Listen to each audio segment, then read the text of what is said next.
parole de connaissance et de la prophétie là. Il y a plusieurs tableaux. Et je vois clairement dans mon esprit. Alors je vais libérer chaque tableau pour que je lise ça. Léger et tout ça. Je ne vais pas les prendre attaquer ça. Vu les temps, je vais combiner ça comme ça. Mais j'ai besoin de ton esprit.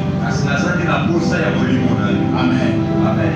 Ouvre les yeux et regarde-moi ici. J'ai besoin de ton esprit.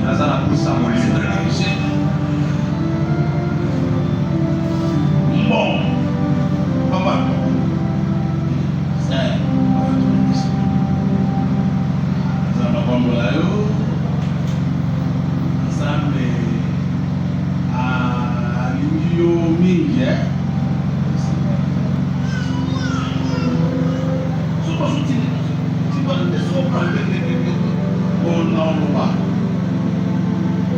Tu vois, les tableaux que je vois là, à mon sky, à mon ami Linda, hein, oui, ma gouloute, voilà, t'as la louche, là on a la pause, on va nous baser les lois, parce que on est petit pour le choc qu'on a. On va mettre ça dans les lois, so kobi la naska ande kumatoro bilika osa isaka bongo o keleka ndenge bato mutino na bakina na tretu et tous tu auras des problèmes sérieux bobendo ba mai mambona ono ba mon église pasteur go pasteur na lo be mon église ba o tu e ba dinayo. Je suis tout à l'heure dans mon âne.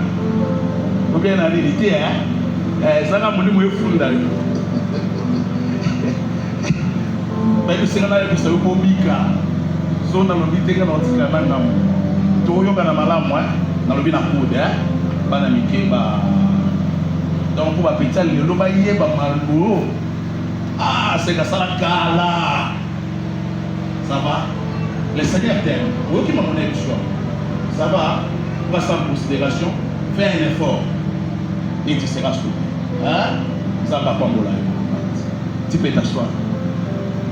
Dans la question, ma beauté, mais ma tine, tu vas répondre à vous. Na qui n'a pas bon. Aucun Italien.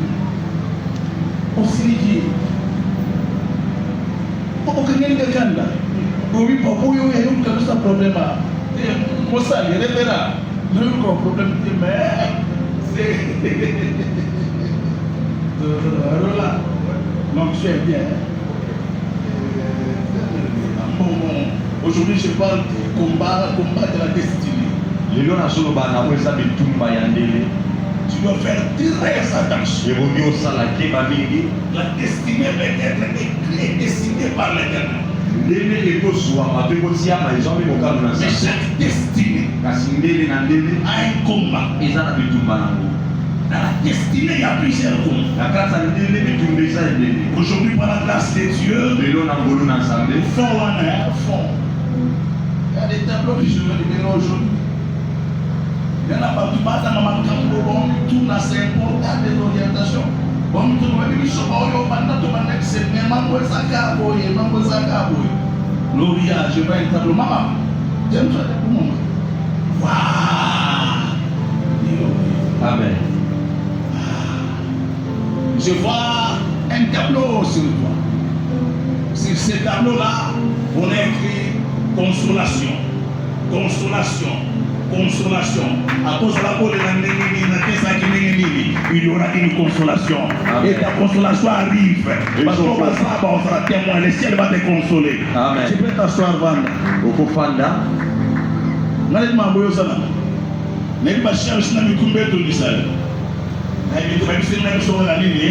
Consolation. Consolation. Est-ce que l'église autour de la consolation? Consolation. Consolation. Consolation. Non, ça la bouille, ça la nanga. Hein? prophète a yo sakola pona yo te so ka simina molimo moti.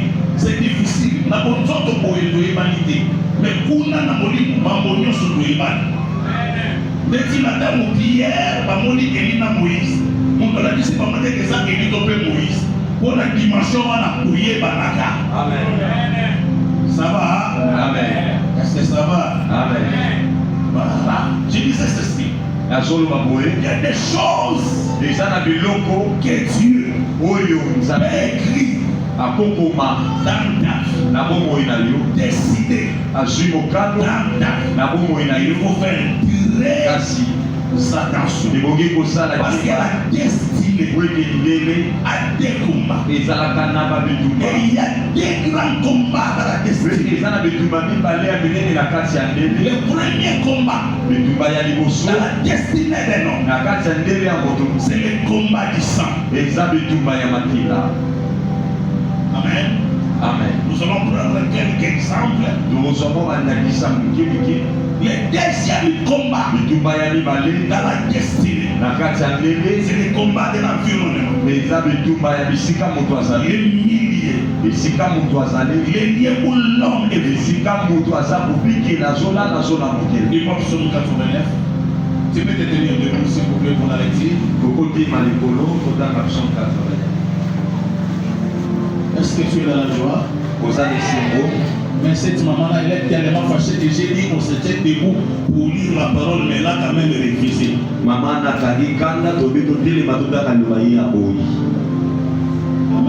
Amen. Et les frères qui ont fait mon affaire dans mon Congo, les gars. Tout le monde qui est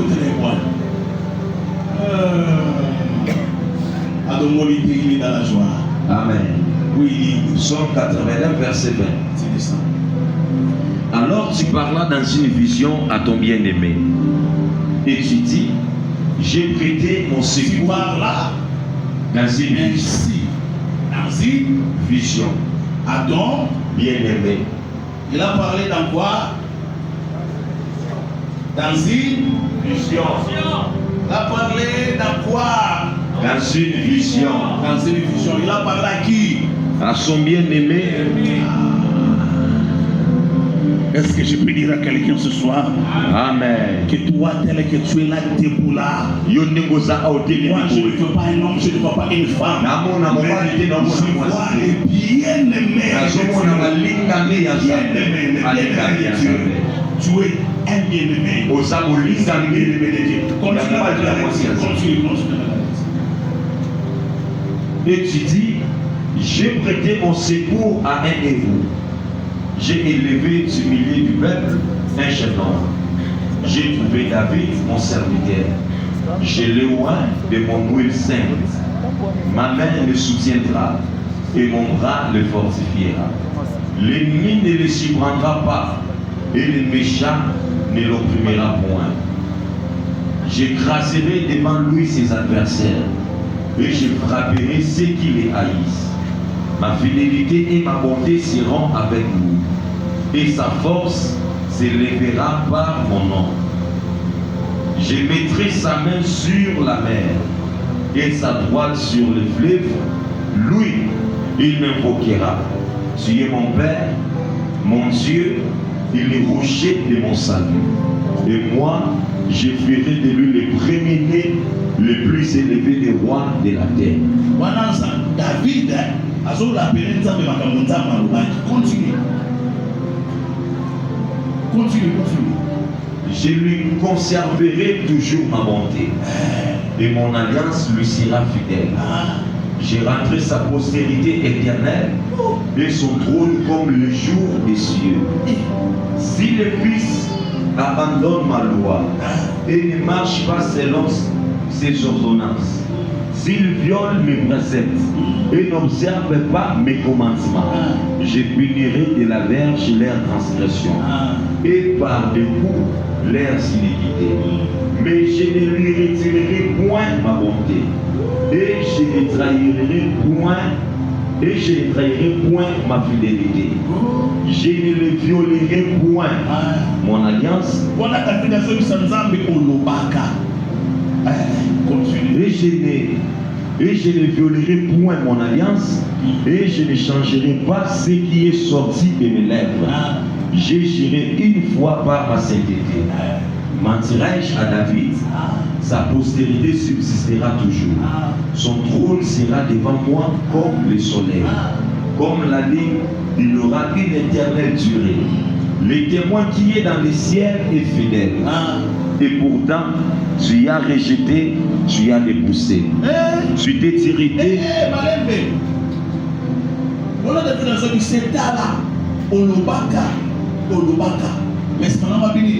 Et pourtant, tu as rejeté.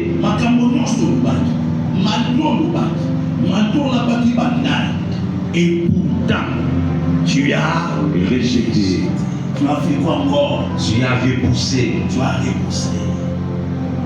Parole de l'Éternel. Amen. Parole de l'Éternel. Amen. Offendez sa papa, offendez sa papa. Ici, tu dois bien comprendre ce que je vais te dire ce soir. Awa esengio ososola malamu oyo nengine biso na pokwa na lelo. Les combats de la destinée. Babitumba oyo eza bitumba ya ndele. Les prophètes Osakoli Jacob Yakobo prophétisant sur Juda. Osakolaka likolo ya Yuda. Il dit ceci. Asoloba boye. Il dit Juda c'est un jeune. Abi Yuda aza nkosi ya elenge. Mon fils il est bien Nikana. Mwana na ngai azouta na bitumba. Il a des yeux rougi par le misu na ye ekomi motane na vinyo. Il a des dents blanches.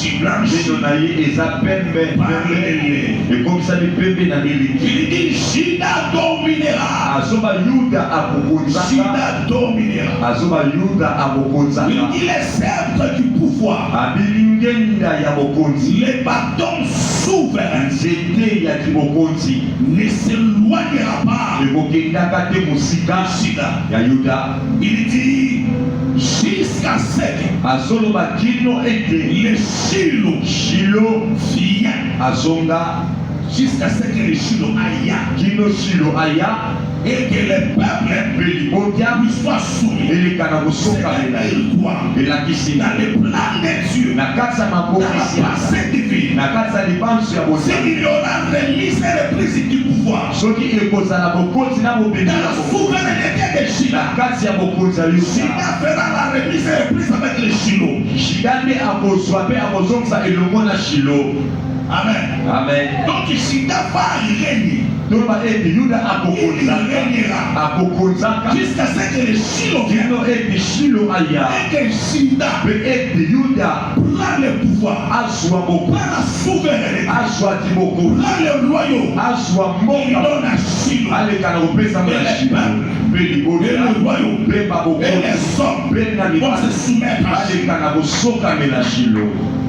Tu écoutes la prophétie. Ozokalisa koli Les combats commencent. babitumba ebandi Une destinée ndele moko bien tracée. oyo etiama malamu. On commence à chercher comment babandi koluka lolenge on peut faire asseoir la royauté bakoki kofandisa bokonzi ya Yuda des générations passent. na babikeke eye kolela. L'Éternel regarde Yawe Samba ya dans Juda, atali na Yuda il ne trouve personne. akuti moto te. Moi, les personnes sans porter les samabango et commis ça va donner. Il y a des choses eza na biloko que Dieu oyo Nzambe va accomplir akokokisa seulement avec Jonas. kaka na Jonas. Parce qu'à Ninive, wenge na Ninive Jonas n'a pas de remplaçant. Jonas aza na moto akoza esika na ye te. Na lipamboli na yo remplaçant asante. Na libala na yo remplaçant asante. Na élévation na yo remplaçant asante. Yo saka modèle misalibala. Ozwika akali kokota. ekali musala Il faut nous laisser en forme et soit bino temps. molai Génération kanisaki ni bano pe bano sakola zela. zela bahasa Zela. Bano sakola ta mona onunga. Il y a des choses eza na biloko qui n'attendent que toi. oyo ezosela kaka yo. Si tu te poses la question, ozomituna mitu pourquoi la pauvreté règne dans cette mpona famille? nini bokonzi Pourquoi la maladie règne dans cette famille? n'en fais pas. La pauvreté, la maladie, l'humiliation dans cette famille, elle t'attend toi. C'est toi et ces choses-là.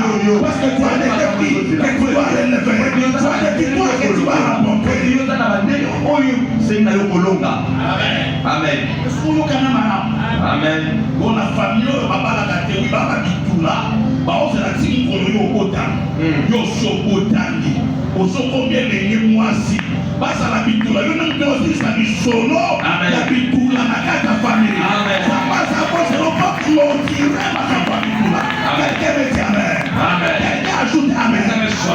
Écoutez-moi. Aussi longtemps que Jésus ne s'était pas manifesté, il n'y a pas une autre ici. Amen. Messie soit la dite.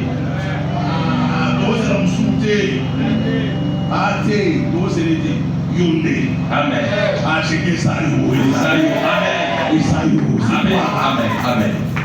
Elohim est patiente. Parce qu'il écoute une personne. Écoute-moi. Israël devait faire 4 siècles. Israël devait faire la stabilité de l'Égypte. Pendant 4 siècles. Elohim de toute personne. Jusqu'à ce que Moïse arrive.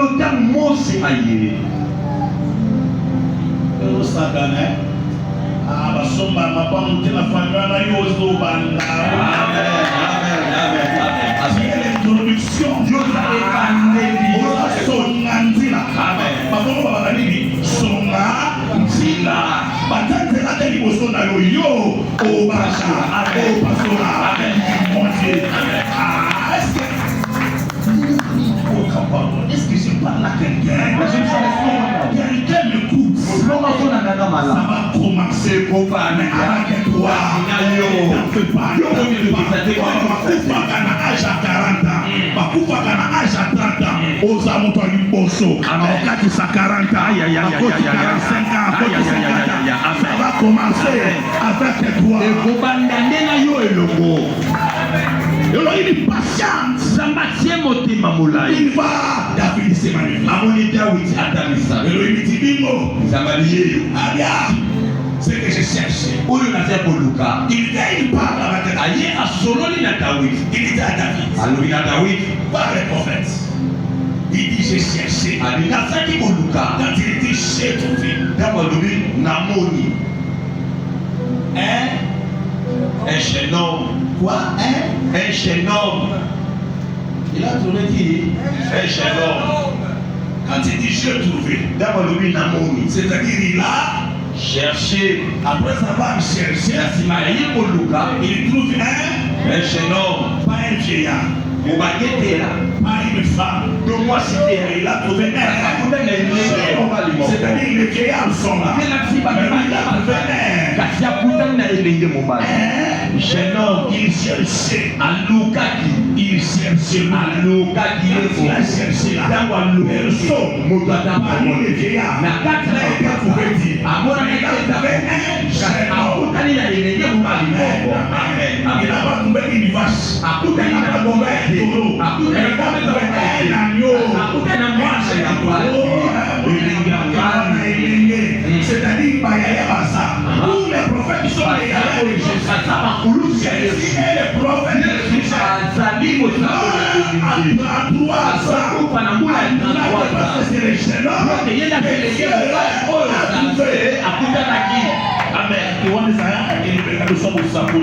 on ferme, on continue avec donc Gandhi.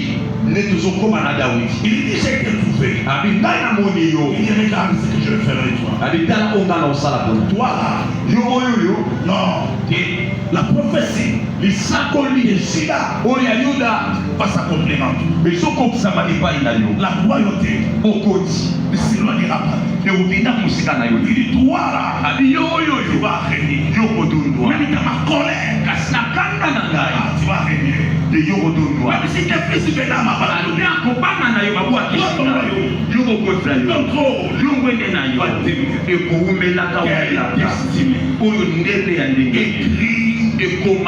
décidé par le Dieu des cieux. Mais il y a un problème. likambo ko ezalaki au cours de sa vie na kati ya bomoi na ye. L'homme que Elohim appelle bien-aimé, moto oyo nzambe azobenga molingami, roi d'Israël, kombo ya Israel, il quitte la bergerie de son père, alongwe na bobatema mpati ya derrière les moutons, na nsima ya banjaba, derrière les chèvres, na nsima ya il banjaba devient roi akomi nkungu en Israël. na Israel. En Israël, Na Israel on ne cherche pas des vierges balukaka basi oyo baza basenga te parce qu'elles sont là. wete baza C'est un jangazanga roi élevé kumo oyo ya en botongwa dignité, na bokoti en gloire. na nkembo. Il ne voit pas une autre femme, il voit Betsheba, la femme d'Ili. amoni mwasi mosusu te, amoni kaka Betsheba mwasi ya Eli. Moseka te. Mwasi ya batu ya Ili. Il ne se limite pas là. mpe asukeli kaka wana te, Il va même comploter et décider la mort ate ayokani asali likita ete liwa ekota au ciel. na lola. Les dispositions changent. malenge na ebongami, Elohim s'élève nzambe atelemi sur son trône. na mwende na ye, Il dit j'arracherai alobi nakobotolaka le royaume bokoti entre les mains de David. na maboko ya Dawidi. Elohim qui avait géré, nzambe wana il bakanda a dit dans ma fille de alobi na kati ya bokanga mpe na maloba na ngai nazwi kokanga. il dit alobi toi, yo parce que je t'aime, po ete nalingaka je ne le ferai pas. na kosala yango te ntango yoza na bomoi, Mais kasi quand tes fils ntango bana na yo s'élèveront, bakotelemaka, je vais arracher ai na kobotola le royaume. bokonzi. David, Dawidi son impudicité, kibotumba na ye c'est une réclamation ezali dans son kobendami sang. na kati ya makila na ye. Son arrière-grand-père, koko na ye ya oyo na Juda, Yuda. Genèse 38. Genèse 38. Osoba ya liboso ya sana akenda kozwa basi mwasi ya nani ya bana na ye.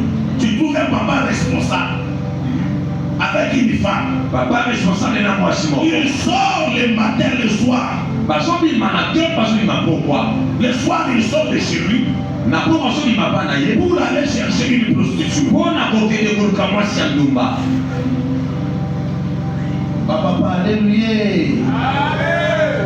Bana note o mosakula koloba te. C'est comme ça la sagesse.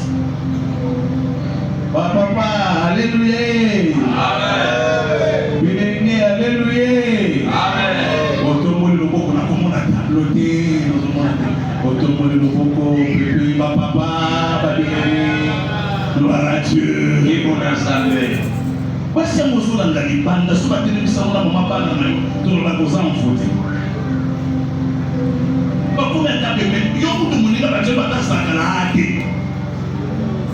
me pike ozolanda mwana moto oso batie ozakala ndoko bati welewele ya kiseni Shida, Yuda, il va chercher ake koluka une prostituée. mwasi ndumba. Et cet esprit-là, mpe molimo cette force de l'impudicité, okasi wana ya est descendu dans sa génération. ekiti na kati ya bokisa C'est ce qui a combattu yango efundisa Dawidi avec une grande destinée. na ndenge ya monene Dans la prophétie, na kati ya lisakoli les prophètes, mosakoli Jacob, yakobo il avait dit Shida, alobaki yuda elle avait mis ses reprises yo okokoka avec Shiloh. na shilo. Mais quand Shiloh est venu, ntango shilo il aye a trouvé Shida, akoti yuda Israël, sous israel la domination romaine. na se ya bomatelami ya baroma. La destinée, ndele les sangs, makila les sangs, makila les sangs. makila. Je connais un homme de Dieu révérend, mebi moto na nzambe moko mosali Bulldozer, un homme plein de grâce, moto moko atondisama un homme puissant. atondisama na Il commence l'église dans la commune de Kinshasa. abandi eklesi na komi na Kinshasa. Oh. On l'utilisait puissamment. nzambe azosalela ye na nguya nyonso. Mais oui, il n'est pas l'église. Songi. Oui, songi, là, ça, songi, la carte l'église. Pasteur.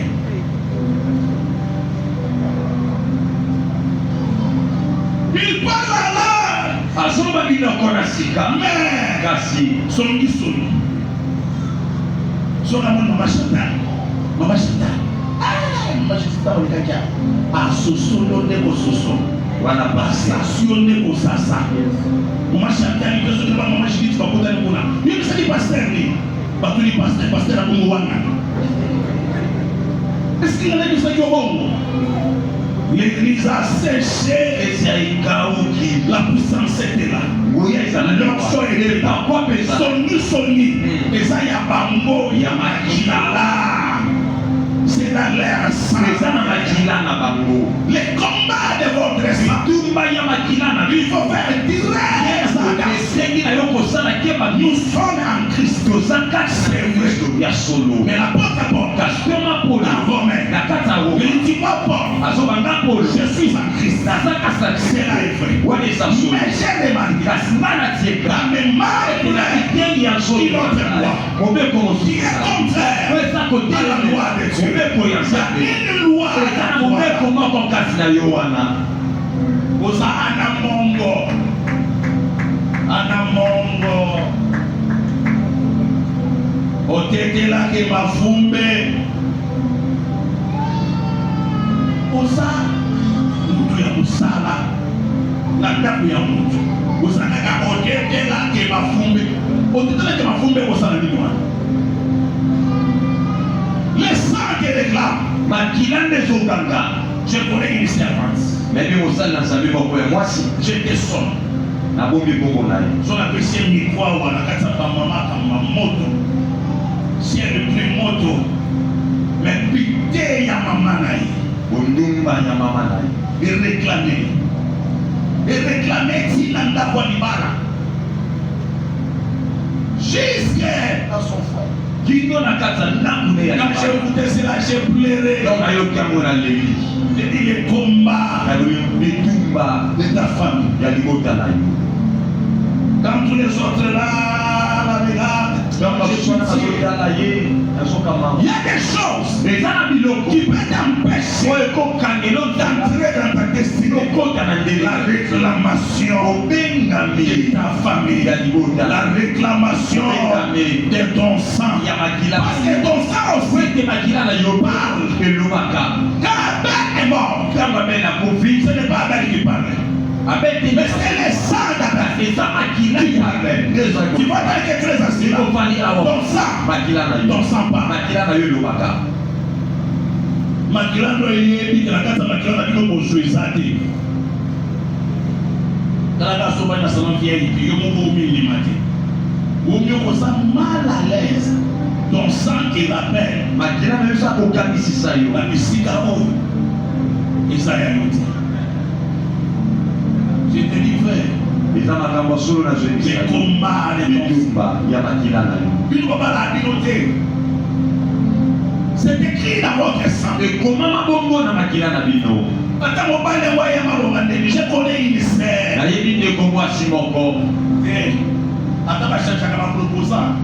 Non. Il y aura toujours un petit problème. Un petit quand je suis allé prier, on m'a dit non. Mais même si la tête, selon les traditions, selon les coutumes, Azab et reine. Papa n'a raté. Reine Azana pour nous servir par nous. Qu'on est là par nous. À cause de mon pari, on va remplacer Mbongo, à un sundaye, au monde à sa moine à mouquet, mais à la charge de ma famille, les balles à Obala été. Parce que c'est il qui est payé les sables. Mais elle est à l'église. Casse l'église à Mabambo. Elle est à l'église. Casse à l'église. Ma sœur. Mon frère. Qu'est-ce qui nous échappe? Il est à cause de la maison. Parce que les combats de ton sang peuvent bouleverser ta destinée. Et tu commences à pleurer. N'oubliez pas que Lazare, l'homme juste, dans la parole de Jésus, c'est mon pauvre. Avec la grande vie. Il manquait même la nourriture. Oh, apôtre Paul dit, si nous avons la nourriture et les vêtements, c'est là yango lucifi Mais Lazare, kasi même la nourriture, ata bilei même les vêtements, ata il n'en avait pas. azali nango te. C'est un genre de chrétien eza lolenge moko ya bakristo qui ignore beaucoup de choses. oyo bazangaka koyeba Il makambo ne faut pas mal comprendre la grâce. ekoki te malamu yo ososola mabe ngolu Si tu comprends très mal la grâce, soki ososoli mabe makasi ngolu donc il a dit Yesu akelaka mpo na biso. Tokata basinga te Yesu akataka basinga. Frère, tu comprends mal. ndeko ozososola mabe. Amen. Amen. Jésus yesu est venu. aye Avant que je parle de Jésus, yango kutu naloba mpona yesu tu connais le prophète Moïse. oyebi mosakoli mose Le grand prophète Moïse. mosakoli monene Tu mose sais que ce grand prophète-là n'est pas entré en Canaan. oyebi ke mosakoli wana akota na mboka kanana Tu te sais pourquoi? mpona nini Le peuple lui a mis pression. libote tindiki ye Et les liens se manifestaient. mpe basinga ebitalisi La colère. kanda Il s'est fâché.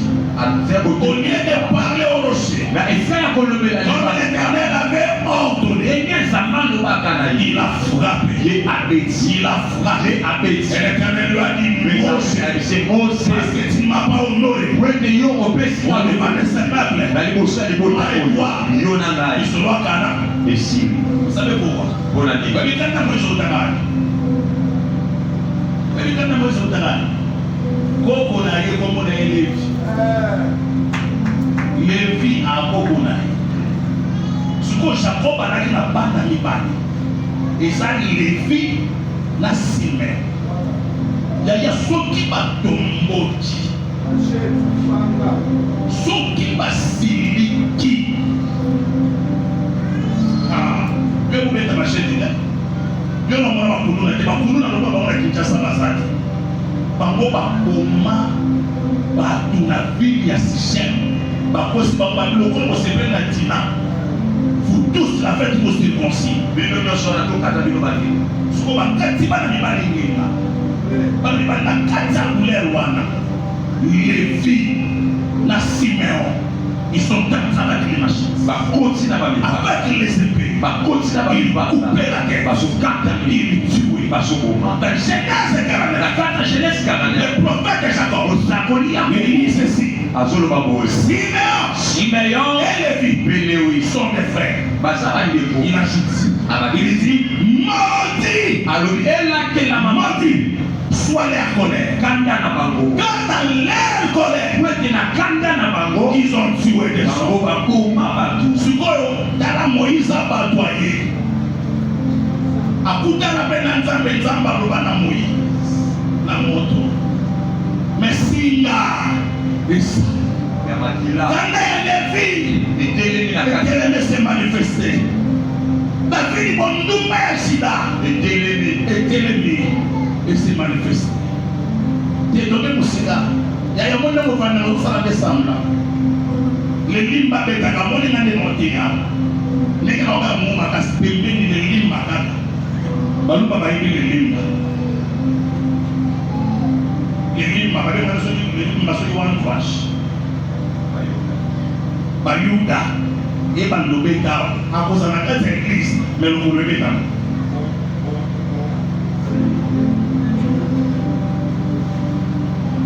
Yana nzembo moko ya bakombo babengaka eza matata nzembo wana so bakombo okande bafandi na eglise awa nzembo wana ebetaka peme ebetaka na matanga na bango bakei qu'est-ce qui te réclame nini ezobengaka yo les sang makila c'est ton sang eza makila na yo c'est ton sang makila na yo bitumba bima na bisi batangi komba moto te babi baluba bino koexagere na moko batangi komba moto te babika baluba tonton junior batanga kombo na ye te atelema biso baexagere kwa babu babi baluba ebentio c'est ainsi les sorcelleries à baluba ebenda yo pesononga yo c'est ainsi les sorcelleries à bakombo ebenda yo elonga yo parce qu'il y a des choses qui ne sont pas morts en toi. oyo ekufi te kati na yo Les combats de ton sang. bitumba makila na yo Tel père, ndenge tata azali tel fils. ndenge mwana mpe azali Tel mère, ndenge mama azali tel fils. ndenge mwana na mwasi azali Côté de la famille, nga nazwi ngolu mutu ya kimia lekala ndinga na nsima abetaki asalaki boye étrange baobombela biso sekre bana bakanda na ye exagere batake mama ebisani te me mwana ngo mpe tokende epai tozonga epai me mwana ngo alandi yo nde mokolo biso tobalaki epe nazalaka kuluna epoki na bango abi mwana oyo alandi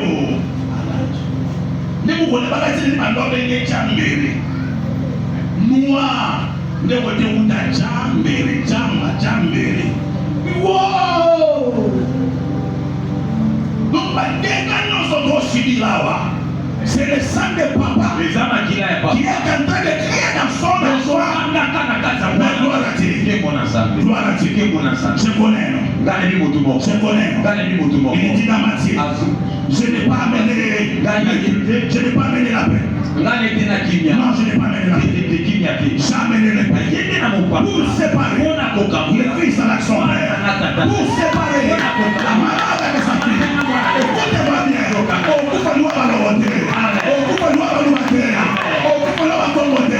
Parce que ce soir, les pères vont s'éliminer de la santé. Et les liens seront coupés. Quelqu'un me dit Amen. Est-ce que quelqu'un peut exagérer? Il me dit encore Amen. Oui, c'est vrai. Il y a des choses qui te réclament. Mais il y a un secret. Jésus, il vient. Il est de quelle tribu, Jésus? Il faut y avoir quand même. Il est de quelle tribu? Il est de quelle tribu? Tribu Bandumba. Voilà Shida.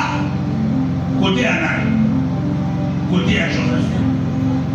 Côté à Marie. Tribu Lévi. Tribu à Banan.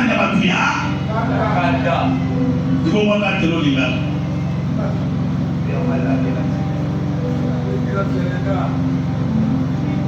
Amen. Raison pour laquelle pour vaincre ces choses, Jésus il est prié. Son nom longue tu dois être un homme et une femme de prière. Il est écrit priez afin de ne pas tomber dans les tentations. Et si quelqu'un est dans la prière, tu pries. Raison pour laquelle Jésus priait beaucoup pour la partie terrestre, pour les combats de ces hommes. Jésus ne puisse pas rapporter sur lui. Yesu kuta osambe kayoma na maonando zoboye mito sabela nini Yesu sakufa babuliayo topani la permanence zambeli na nos frères. Nous avons prié sérieusement. Oh, tout le monde est qui tout le monde la permanence à Soudouki. Respect de ce là. Frère, par le frère Julien, parce qu'on fait la maquille, la fiotolée, la flic dans la lane. Mais il y a la hache de oil. Et puis, la permanence. Surtout dans les pays de Kiamo, surtout dans le monde de Kiamo, dans le quai. Donc il y a Capola. A fini au petit mois, il y a Camonia, ou ma piste de Guédima. A Soudouki. Parce que tu ne pries. Oui, toujours semble la terre. Tu verras monter à l'église. Dans notre ensemble là, il y a ce organisme, mais pour pas n'animer ça. Voilà, c'est notre ensemble là, tout le temps, il y a un papa dans la Gatsanda. Voilà, il y a un papa là-bas. Voilà, c'est pas ce que je dis, papa. Voilà, ensemble.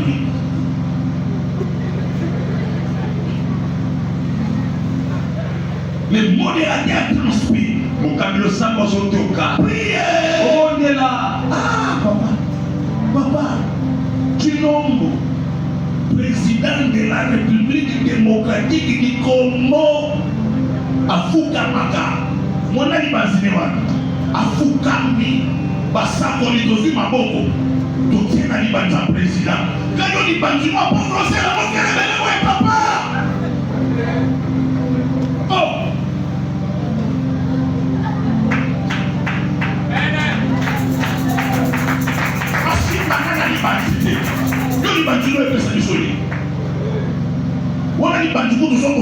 moi $1000 de bonheur. Moi, je dis 1000 à transport. Je dis, je vais aussi, je vais dire que yaki. Je vais tout ça. Tu dois te lever avec la prière. Le prochain a eu les mains dans le sambo. Je dis, le sambo na naku, et mbunduka. Niyo kwa mokanga. Moto bazopela. Okangi lo pa l'otage. Okangi ta pa l'otage. Moto so bouger. Asate. Mais toi, tu viens dans ma séminaire à Boye. Tu te trouves en train de prier. Ah, Boye, Nego. Celui-ci, Kana. Il y a un problème dans mon muscle.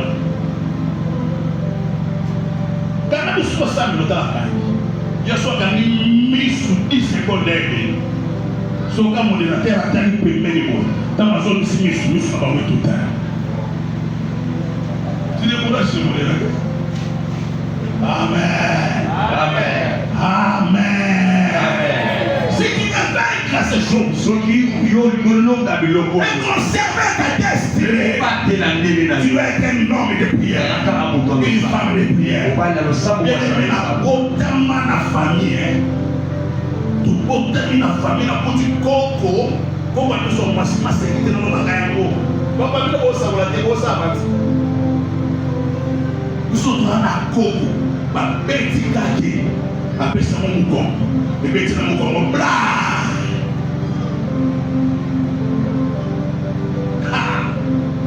e baba mungu ba ipa mungu asa mungu mungu ba mando na ya melodi mando na ya sulu dokuta sasa lua e bandi so ya lobi o sami mauliayo Olmani, Bébé soit bon, Sambalo, Yakani Kotomiso to Fugami, to Benita. Et comme je suis attiré dans une vie, Sama Monona Sama Monanaï. Non, on s'en a loi côté Nanaï, on s'en a loi côté Naï. On se respecte. Ce sont les deux ça. Parce que prière. Il est non ensemble là-dedans. Amen. Je vais t'introduire dans ta destinée. Mais il y a prière les filles et les filles au cas. Nous devons savoir la prière, il y a santé, mais donc gros chocolat. Nous devons savoir la prière. Anna Odola Samuel dans le Sambo Yaya. La prière. Le Sambo Yaya Sakana na ya Moana. Olo Sama Sikina. Il y a des choses qu'on doit prier par la prière. Amen. La deuxième des choses, c'est l'enseignement. Il faut qu'on compte sa information aux sources par laquelle on a. D'abord, c'est tout un enseignement. La loi de l'entendement. Il faut Naya, révérend, Aya, Atanisayo. Que tu es né de Dieu. Dans la foi, j'ai le ciel qu'on attend. Le ciel qu'on attend, j'ai la parole de Christ. Il faut pas nous yoga. Mais yo, il y a des églises qui sont séminaires. Au sein de 2 mois, 10 mois, église on attend. Au yoga, il faut yoga. Il faut yoga avant que nous sommes maman combat. Bakati malo, biba sani, yebagati sara oda menopause. Emata, ekita, yoyo, okosimba bana. Amen. Amen. Quelqu'un me dit amen. Amen. Ah, tu l'as même pas fait amen. Amen. Mon épouse a dit que sambela. Elombe mo kabisi ngana sa elombe. Ah, elombe lo babo mo tolo bina ngana sa elombe. Non, mo elombe te elombe kabisi ngana sa elombe. Na sa elombe. Yo mo ga shali te bagete. Banda se elombe lo sa ba bagete. Ah. Mais je ne comprends pas ça. Yo le fufu. La faiblesse à Foufoula, la première fois, ils sont là. Obinasa Elombe. Akisa Obinasa Elombe. Obinasa Elombe. Obinasa Elombe. Nasa Elombe. Qui nous met quoi ici, David?